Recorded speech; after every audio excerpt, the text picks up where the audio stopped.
pemaparan awal, kita persilakan kepada Dr. Novrion MPD terkait dengan tema tantangan dan peluang pembelajaran geografi saat pandemi.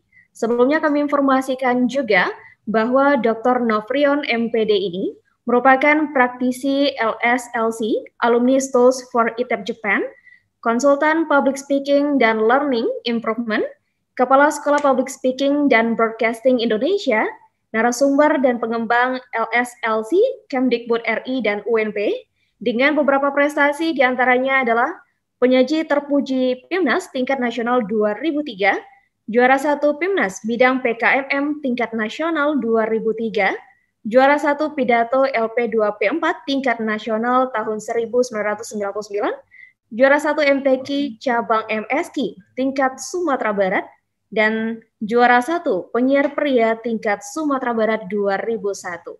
Tanpa berlama-lama Bapak dan Ibu dan juga peserta sekalian, kami persilakan kepada Dr. Novrion MPD.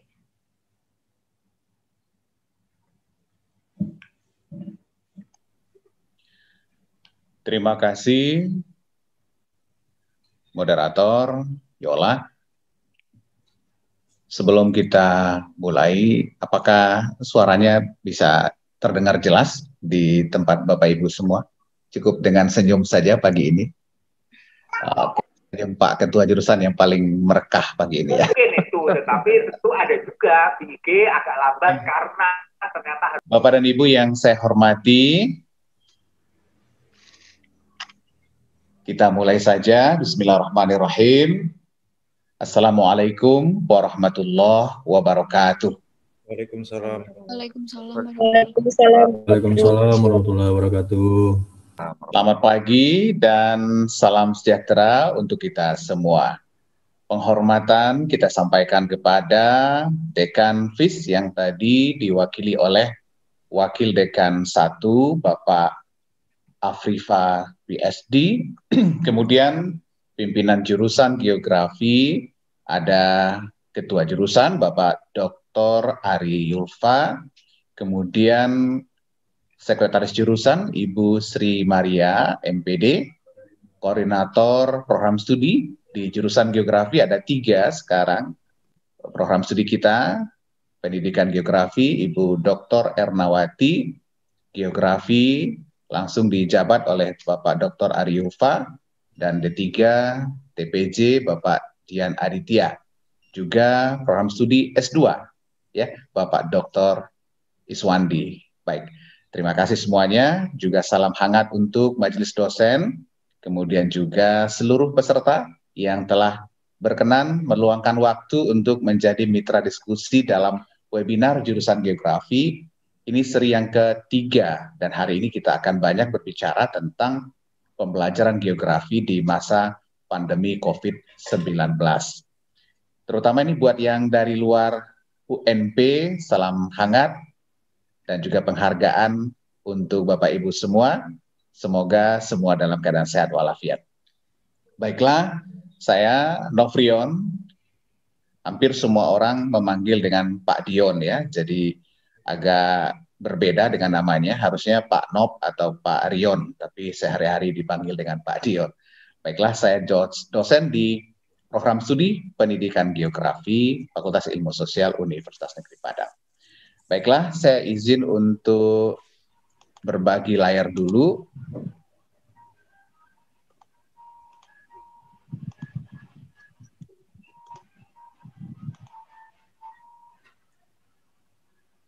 Baik. Bapak Ibu sudah bisa melihat tampilannya? Bisa, Pak. Bisa, Pak. Baik, terima kasih. Bapak Ibu yang saya hormati, untuk hari ini, harinya spesial sekali ya. Tanggal 10, bulan 10, 2020. Jadi angkanya angka cantik ini. Bagi yang mau jadian mungkin bagus hari ini ya. Untuk masa depan. 10-10-2020.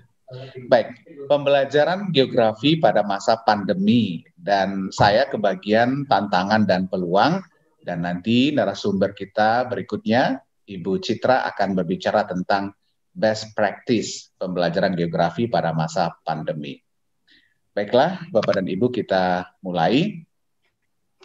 berbicara tentang geografi, ini kita mulai dengan dasar ya. Why is geography important? Kenapa geografi itu penting? Di sini ada beberapa landasan yang bisa menjadi dasar berpikir kita. Yang pertama adalah dalam kerangka pembelajaran abad 21. Di sana ada 9 core subject atau key subject yang salah satunya dinyatakan adalah geografi.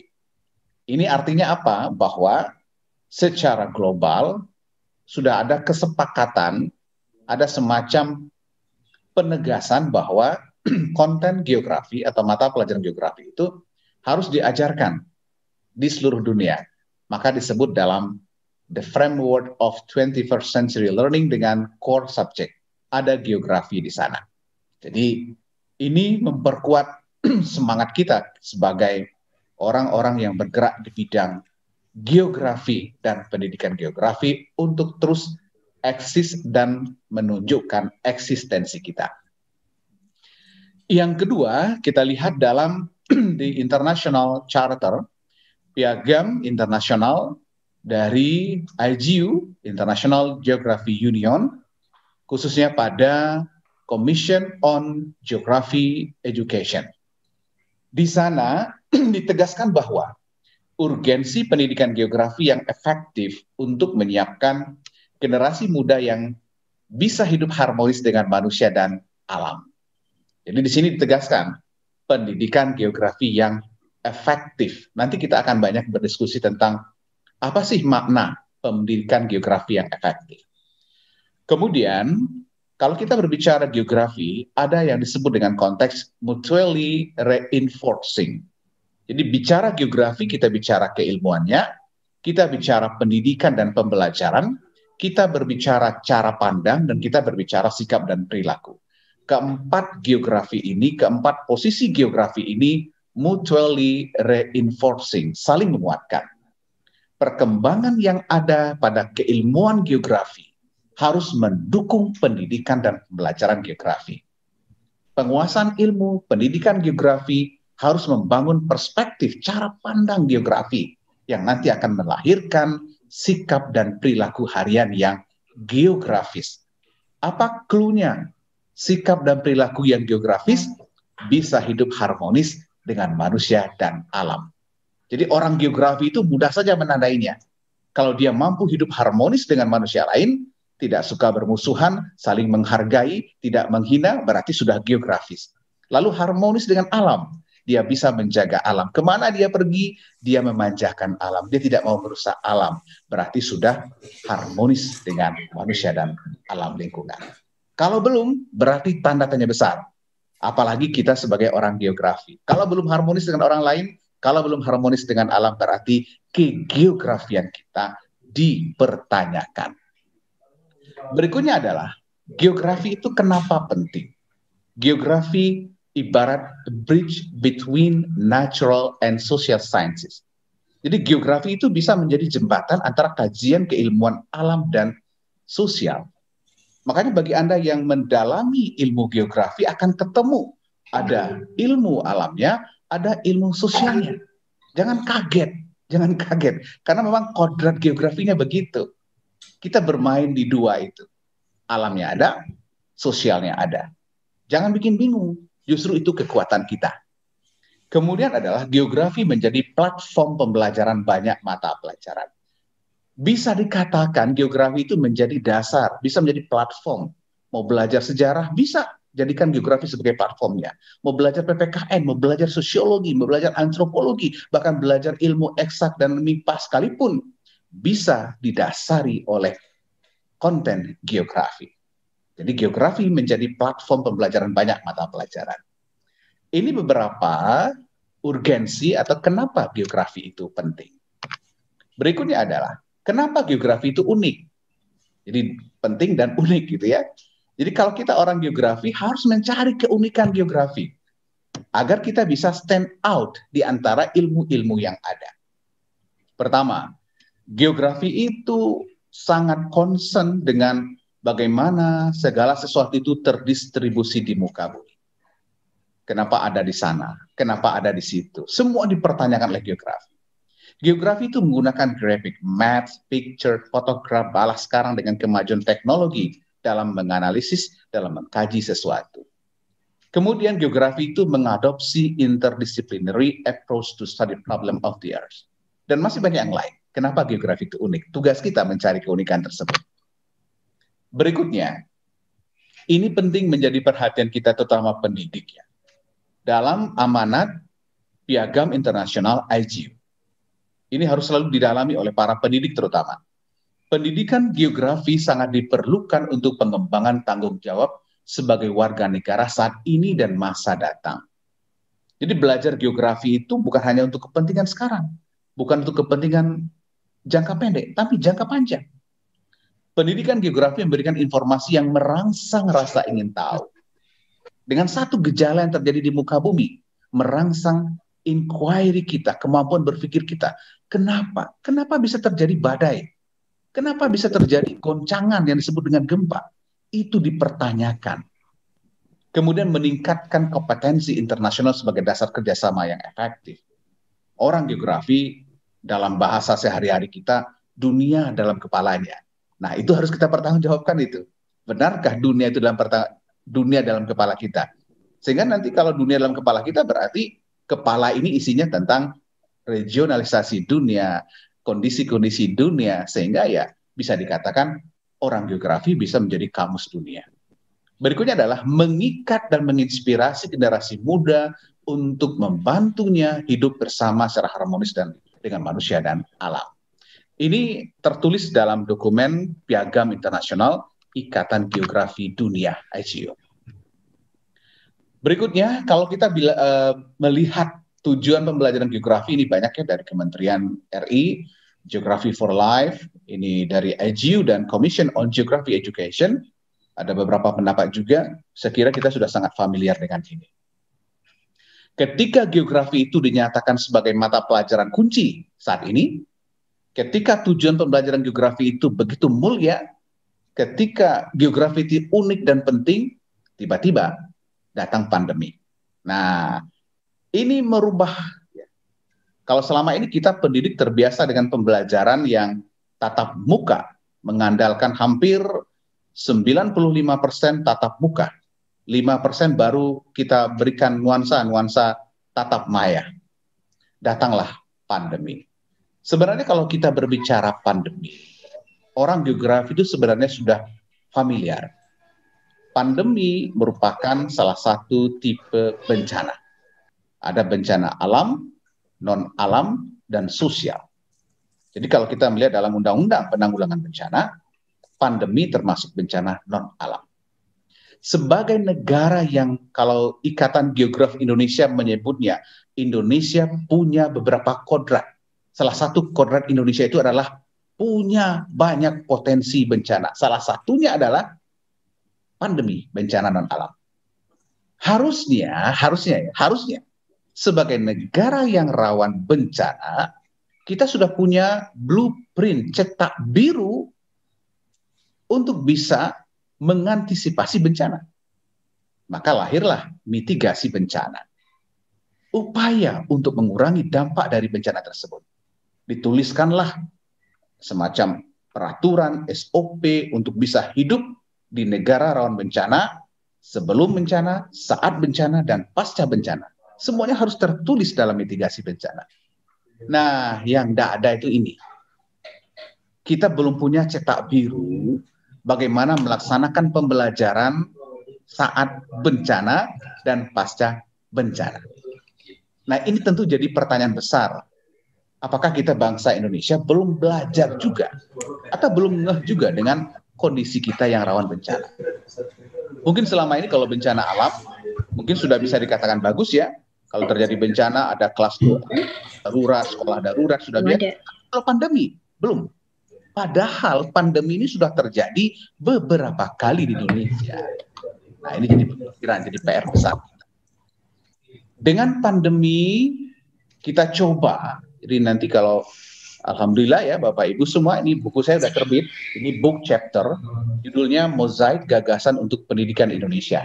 Ini kami ada sekitar 30 pemikiran pendidik-pendidik baik guru dan dosen mencoba memberikan solusi bagaimana pendidikan di Indonesia. Saya dalam buku ini tulisan saya berjudul Lesson Learned, pelajaran berharga dari praktik coba-coba pembelajaran masa pandemi. Kenapa saya sebut dengan coba-coba? Disuruh begini, lalu ada kendala, coba lagi yang ini. Disuruh begini, ada kendala, coba lagi. Jadi belum ada blueprint-nya, belum ada standarnya. Sehingga coba-coba, ya. Belajar dengan TVRI, belajar dengan radio, belajar dengan orari, tidak bisa lagi akhirnya luring juga. Ini kan belum pakem ya, belum seperti itu. Maka ini harus menjadi perhatian kita. Intinya kita belum siap. Ini masalah-masalah yang dihadapi ketika kita mencoba mempraktikkan pembelajaran daring sebagai respon terhadap kondisi pandemi.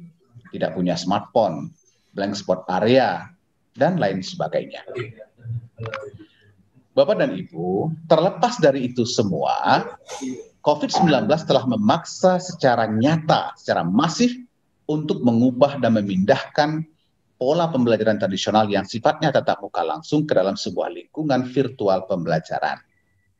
Dulu kalau ikut webinar ini, Bapak Ibu yang dari Manado, dari Nusa Tenggara, Jawa Tengah, Jawa Timur terus datang berbondong-bondong ke Padang. Ya, kebayang berapa tiketnya, berapa persiapannya ya, ribetnya. Tapi sekarang webinar tatap muka itu nggak laku. Yang ada webinar tatap maya. Malah jurusan geografi ngasih free. Nah, ini luar biasanya. Ada satu peluang bagi kita bahwa mencari ilmu itu ternyata nggak perlu. Kalau ada webinar di Padang, tidak harus ke Padang. Cukup klik link yang disediakan. Artinya apa? Peluangnya adalah terbuka lebar berbagai peluang dan sumber untuk mendapatkan pengetahuan. Apakah kita sudah siap dengan pembelajaran seperti ini? Tentu belum semuanya siap.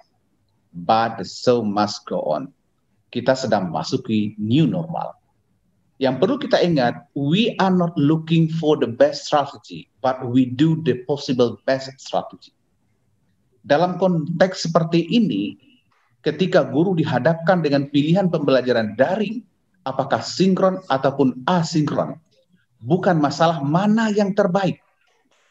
Bukan mana yang terbaik. Oh, model ini yang paling bagus, pakai portal e-learning paling bagus, pakai Google Classroom pakai paling bagus.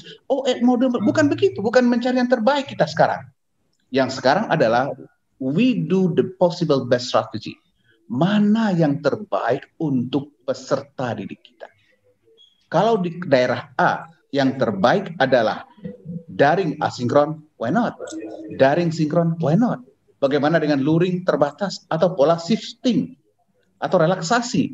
Kenapa tidak? Lakukan. Karena kita bukan mencari yang terbaik, tapi the possible best strategy for learning. Kemudian adalah pembelajaran itu jangan terlalu mendewakan teknologi. Technology helps teacher to deliver. Teknologi itu membantu guru menyampaikan. But pedagogy helps student to be wise.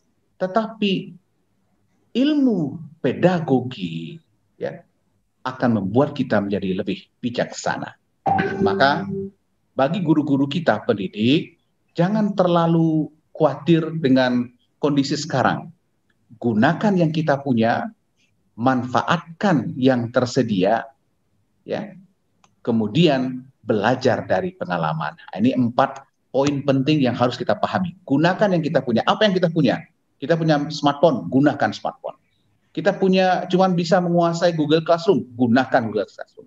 Oh, jangan melihat orang sudah pakai ini, orang sudah pakai itu, lalu kita memaksakan. Tapi siswa-siswa kita tidak mampu, jangan memaksakan. Gunakan yang kita punya, manfaatkan yang tersedia, lakukan yang kita bisa, lalu belajar dari pengalaman. Ini sisi lain Indonesia, kita bisa melihat. Ini di Solo ini ya. Jadi untuk mendapatkan, mungkin mahasiswa UNP ada, silahkan cek wajahnya di sini, anak geografi. Ini mencari sinyal, bagaimana perjuangan mencari sinyal. Ini di satu daerah, saya ini ambil dari sebuah presentasi, kegiatan KMP kemarin Kementerian, jangankan sinyal, jangankan smartphone, listrik belum masuk. pakai lampu apa namanya, lampu lilin atau lampu petromak. Nah, ini anak-anak mencari sinyal, harus ke puncak bukit mencari. Inilah potret Indonesia. Bapak dan Ibu yang saya hormati, untuk itu pada masa pandemi harus ada agility. Agility artinya kemampuan merubah arah. Kalau tatap muka tidak bisa, mari berubah ke tatap maya. Sesuaikan dengan kondisi yang ada. Yang tentunya ini membutuhkan innovation dan kompetensi teknologi. Yang perlu menjadi perhatian guru adalah saat ini bukan lagi student center learning ya, tapi activate deep source learning. Jadi dengan semua yang kondisi yang ada yang kita punya, bagaimana memaksimalkan, mengoptimalkan sumber-sumber belajar yang ada. Berikutnya, Bapak dan Ibu yang saya hormati, ini data tentang kompetensi guru dalam pemanfaatan teknologi. Ada tipe C atau novice, guru belum memiliki perangkat keras dan perangkat lunak yang mendukung pembelajaran teknologi, pembelajaran berbasis teknologi dalam pembelajaran. Belum punya, ini tipe C. Masih cukup banyak ini. Tipe B medium, guru sudah memiliki sumber daya teknologi, hardware, dan software, namun perlu pendampingan dalam hal brainware atau keterampilan penggunaannya. Ini data Kemendikbud, ada 40% guru Indonesia. Ya, guru Indonesia itu hampir lebih dari 3 juta, 40% sudah berada pada kategori ini. Tapi ini juga terbagi, ada yang penggunaannya tingkat dasar, untuk administrasi, membuat absen, menyimpan nilai, kemudian menengah, dari yang bisa ini, bisa mengemas bahan ajar, lalu lanjut mengelola pembelajaran learning, ada yang terakhir adalah self-running creation. Dan tipe A advance, guru memiliki hardware dan software, serta mumpuni dalam hal brainware.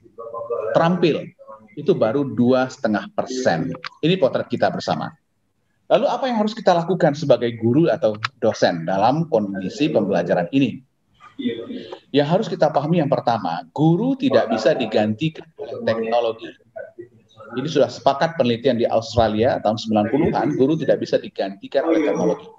Tapi guru harus menguasai teknologi. Guru harus bijak dalam mengambil materi yang sesuai dengan kebutuhan dan kemampuan siswa. Ini yang kita kenal dengan relaksasi kurikulum. Selama pandemi, 50% ada diskon kurikulum, kontennya tujuannya cukup 50% yang dicapai. Harus banyak opsi dalam aktivitas belajar dan kreatif, menemukan cara-cara baru serta inovatif. Serta pandemi melatih daya adaptif dan inovatif guru untuk menerapkan teknologi dalam pembelajaran. Kita sangat bersyukur dan bahagia. Guru-guru kita sekarang mulai familiar dengan pembelajaran daring, baik sinkron maupun asinkron. Bapak dan Ibu yang saya hormati, 3M yang perlu menjadi catatan penting bagi pendidik geografi, the material, the methods, dan the milieu. Jadi kuasai materi, metode, dan juga lingkungan. Lingkungan di sini adalah kelas yang kita bina, apakah daring maupun luring. Kemudian berikutnya, nah ini. Ada riset yang sedang kami lakukan tahun 2020 tentang keterlaksanaan pembelajaran geografi ini khusus di Sumatera Barat ya. Ada 7 model atau pola pembelajaran yang dilakukan guru geografi di Sumatera Barat. Yang pertama menggunakan WA group. Ya. Ini hampir 40%, 41%. Guru melaksanakan WA group sebagai media pembelajaran. Kemudian Google Classroom, ada kombinasi WA dan Google Classroom. Jadi informasinya pakai WA, nanti tugas-tugas di-drop di Google Classroom. Ada guru yang menggunakan Zoom Meeting dan Google Meet dalam pembelajaran, tapi ini hanya 2%. Ada luring shifting, ada luring tatap muka dan penugasan, ada menggunakan portal e-learning sekolah atau dinas. Tapi ini masih sangat terbatas dan kemampuannya juga masih terbatas. Ya, jadi barangkali Bapak Ibu guru menggunakan salah satu dari 7 model pembelajaran yang dilakukan selama pandemi di beberapa tempat di Indonesia. Mungkin ada yang sama atau ada yang berbeda, nanti kita bisa diskusikan. Namun yang terpenting Bapak dan Ibu, ketika kita merancang pembelajaran melalui daring ataupun luring masa pandemi, ada 3 hal penting yang harus dilakukan. Yang pertama adalah social presence. Setiap pembelajaran jangan sampai menjadi ajang just store, wait, and get. Jadi jangan sampai Bapak Ibu hanya store, kirim ke Google Classroom, lalu tunggu, lalu dapatkan nanti kiriman anak. Tidak ada social presence. Apa itu social presence? Bagaimana guru tetap hadir dalam pembelajaran? Caranya bagaimana? Nah, beberapa cara diantaranya adalah nanti kita lihat pada contoh RPP daring. Kemudian teaching and learning presence. Bagaimana guru setiap hari juga menghadirkan nuansa teaching dan learning kepada jiwa anak, kepada diri anak, kepada psikis anak, walaupun tidak bertatap muka. Dan yang ketiga adalah emotional and engagement. Bagaimana guru tetap mempertahankan ikatan emosi antara anak walaupun berjauhan. Bagaimana caranya? Nah, ini kita lihat contoh RPP sebagai hasil dari implementasi Surat Edaran Mendikbud nomor 14 tahun 2019 tentang penyederhanaan RPP. Dari 13 komponen menjadi 3 komponen utama. Tujuan, kegiatan, dan penilaian. Ini beberapa contoh bisa kita lihat di sini. Ada 3. Nanti pun saya akan coba sajikan template yang bisa dipakai untuk pembelajaran. Jadi ketika di sini kita melihat tujuan pembelajaran sudah ternyatakan di sini di langkah kegiatan. Nah, bagaimana kalau kita melaksanakannya dengan menggunakan WA, Pak Dion? Ada kegiatan pembukaan, kegiatan inti, dan kegiatan penutup. Maka caranya pada kegiatan pendahuluan, guru merekam sapaan kepada siswa. Video singkat saja. Selamat pagi Ananda. Jadi dikirim video singkat itu ke grup WA-nya, atau ke Google Classroom-nya, atau ke Edmodo. Sapa, walaupun asinkron. Kenapa itu penting? Itu social presence. Anak ingin tahu gurunya masih ada. Anak butuh tahu gurunya ternyata masih seperti yang lama. Social presence, emotional engagement. Jadi jangan hanya dikirim bahan, tapi tak pernah menampakkan diri kepada anak-anak kita. Rekam video, salam, sapa, periksa, doa. Singkat saja, 1 menit untuk menghemat memori. Selamat pagi Ananda, senang sekali Bapak Dion bisa menyapa Ananda walaupun melalui WA ini. Semoga sehat semua. Hari ini kita belajar ini, dan kita awali belajar dengan membaca doa sesuai dengan agama masing-masing. Jadi kehadiran guru walaupun via media itu penting, social presence.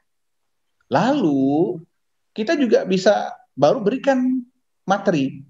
Kalau ada materi yang perlu penjelasan khusus, maka rekam juga penjelasannya. Ananda sebelum mengerjakan tugas ada penjelasan penting 1 menit, 2 menit. Lalu baru store, sediakan LKPD, sediakan bahan ajar untuk dibaca secara mandiri, berpasangan atau berkelompok di rumah. Nah, setelah itu silahkan mereka. Jadi ada daring, ada luring, nanti ditutup dengan daring lagi. Pada kegiatan penutup, Bapak Ibu membuat rancangan pembiayaan pelajaran itu mungkin 1 hari berikutnya atau minggu berikutnya, sesuai dengan kondisi yang ada, maka rekam lagi untuk melakukan refleksi dan konfirmasi serta apresiasi terhadap kondisi anak-anak kita. Artinya apa? Setiap minggu siswa kita tetap bisa melihat wajah kita, mendengar sapaan kita, mendengarkan motivasi kita, walaupun itu dalam bentuk rekaman.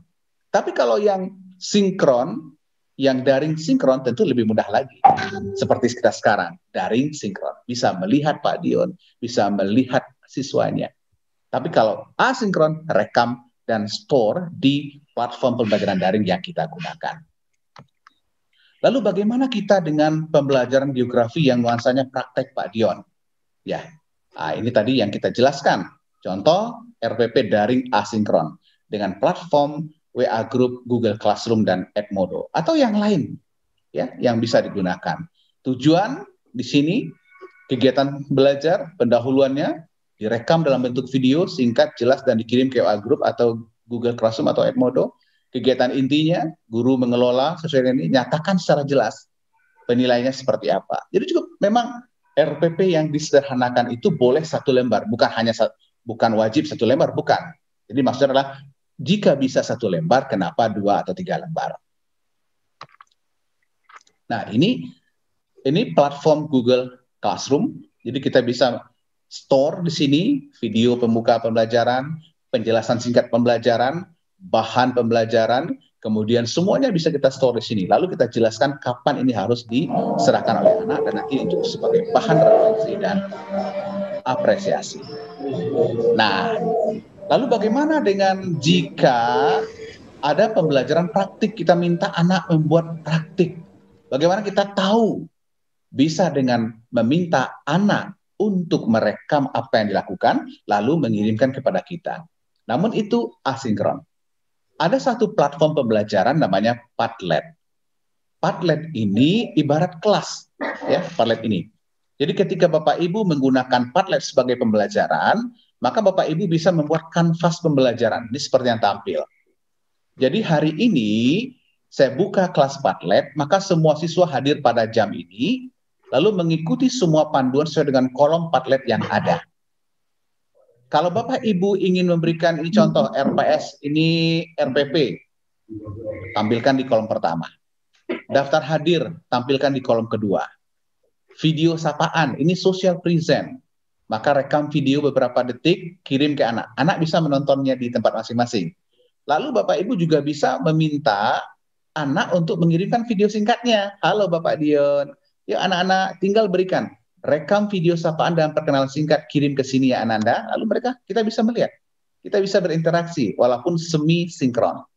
Nah, lalu kita bisa menata tugas level C2, C1, C2, C3 berikan. Tugas level C4, C5, C6 kalau ada yang merupakan kombinasi antara pengetahuan dan keterampilan. Dengan Padlet ini, guru bisa melihat dinamika kelas. Untuk soal yang level load mode, siapa anak yang mampu menjawab? Terekam semua di sini. Untuk soal yang hot, siapa yang bisa melihat? Keunggulan Padlet ini bisa berlaku lama. Jadi dia tidak akan hilang. Jadi ketika Bapak Ibu belum menghapus pada akun Padlet Bapak Ibu, aktivitas anak mau 1 jam, mau 2 jam, mau tengah malam, mau besoknya, 2 hari berikutnya, 3 hari berikutnya, semua akan terekam secara otomatis dan guru tinggal mengekspornya dalam bentuk PDF sehingga menjadi catatan untuk bahan penilaian.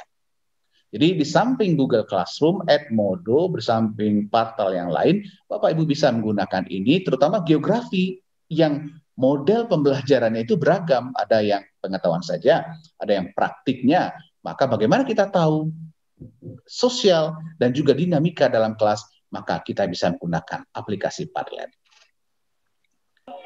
Bapak dan Ibu yang saya hormati, kita sudah hampir sampai di ujung presentasi.